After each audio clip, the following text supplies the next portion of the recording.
Okay, let's go. Yes. You go with this one. Shalom. Shalom, shalom. Okay.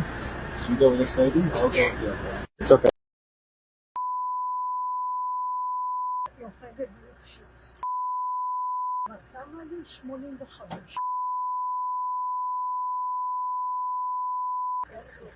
What's your name? It's okay. Let's go. It's okay. Let's go. Yes. You go with this one. Shalom.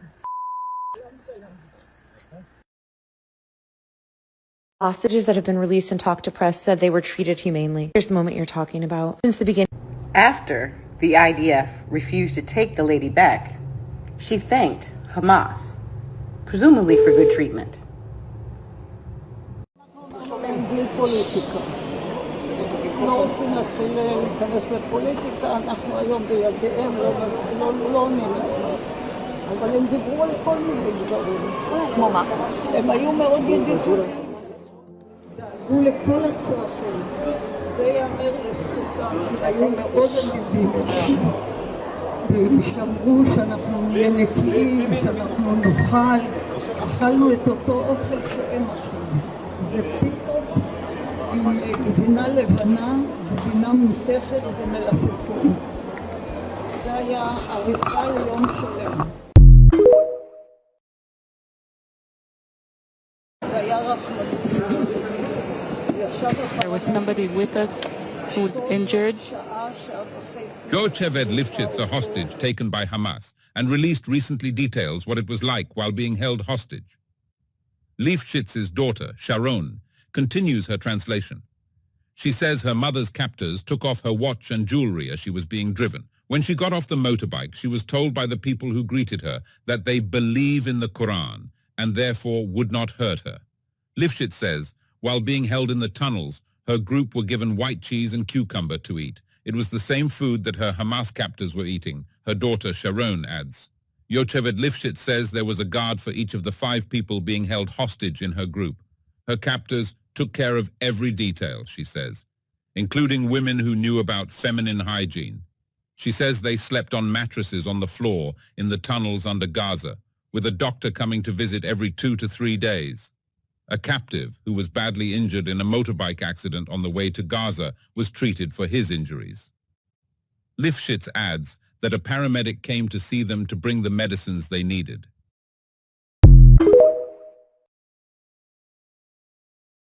When she first arrived, they told them that they are Muslims and they're not going to hurt them, and that they ate the same food that the Hamas was eating.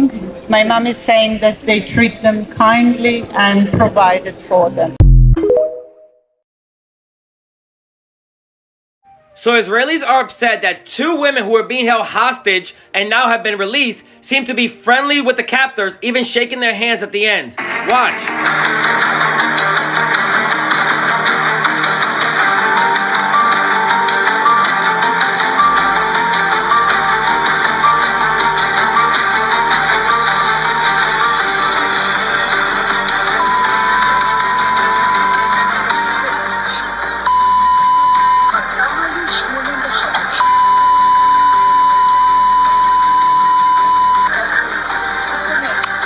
It's okay. Let's go.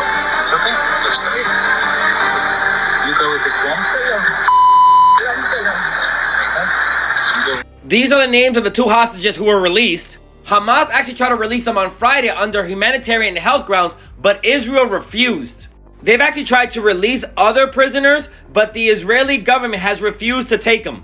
They've even offered to release more hostages as a way to cease fire, but Israel is not having it. And Israel doesn't seem to care about the hostage because they're bombing all of Gaza without knowing where the hostages are. I'm glad these hostages were released, and it seems like more hostages could be released if Israel was willing to negotiate.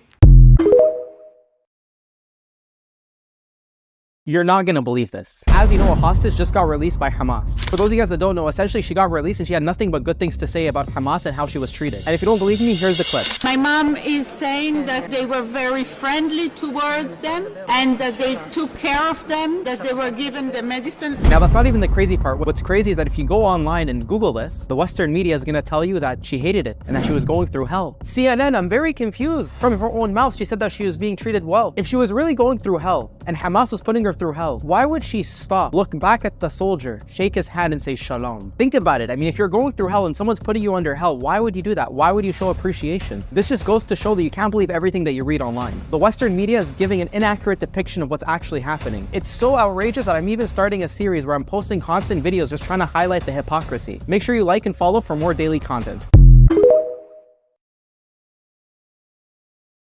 Can I just say that Hamas having high quality hygiene standards is not what I was expecting. Like, one of the hostages was just released and just gave a statement and explained what happened to her.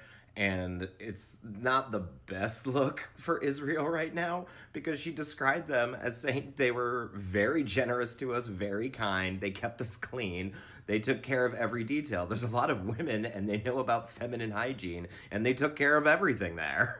She also went on to say that her Hamas captors showed her care and gentleness.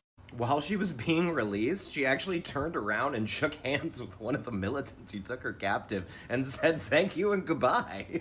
Also not a great look, she went on to accuse the IDF and Israel not taking a threat that they knew about seriously, and her kibbutz paid the ultimate price, which they did. She also said that she was fed, a doctor treated her every single day, and quote, they were very concerned with hygiene and they were worried about an outbreak of something. We had toilets which they cleaned every day. Bro, I've worked in restaurants that don't have these standards of hygiene. That's insane. And last but not least, I'm just going to read this paragraph. Her father, who's a journalist, campaigned for the rights of Palestinians and Bedouin tribes, that he would be horrified that Israel's response was punishing ordinary Palestinians. Not only Hamas, she said, he's always made the distinction between the leaders and the people. No, seriously, what timeline are we in? So, summary, if you're just catching up, as of Friday, Hamas said they were trying to release 2 civilian hostages who are elderly with underlying health conditions and were worsening. Remember, electricity's cut off. They have no access to their medical supplies, yada, yada. They were trying to release these 2 ladies to the IOF who refused to take their hostages. When news came out late Saturday night that they had refused these ladies, they decided to strike the West Bank and Syria and Lebanon and Gaza, of course. Up until an hour ago, the occupying forces were like, oh my God, no, we didn't refuse our hostages. That's propaganda. It's not propaganda, because Hamas was like, enough of this. These ladies need medical attention, and gave them to the Red Cross. The Red Cross personally escorted them across the Egyptian border, and they're getting medical treatment. The airstrikes temporarily paused, but they're back on. Watch the video in my caption to save Al-Quds Hospital. 20,000 refugees. These are our tax. Israel doesn't want the hostages back at this point. They're dodging Hamas's calls. Hamas says, okay, stop doing this one thing and we'll give them all back. They say no. And you might be like, I wonder why. Maybe because the hostages who are coming out are showing respect to Hamas. 2 of the hostages that Hamas let go have talked about how the IDF is to blame. They are able to separate themselves from this horrific situation and look at the bigger picture, which is, why in the world did Israel know this was going to happen and let it? Did they want to be kidnapped? No, but they're able to see why it happened. And when they talk about their experience within, they say that they got medical treatment, physical treatment, feminine care, emotional care. This is not a commercial for being taken hostage. I understand it's disgusting. But if the people leaving it are able to speak about this so educatedly, Israel's not going to want them to leave. Even the people who left the music festival had to blame Israel. They said that they were blocking the roads and shooting at them. And Israel is losing control of the narrative. They know people aren't going to listen to people like me or the Palestinians. They're going to listen to the actual people who were taken hostage. And if the actual people who were taken hostage are showing respect to Hamas and saying that they were taken care of and that they blame the IDF, they're not going to want them to be set free.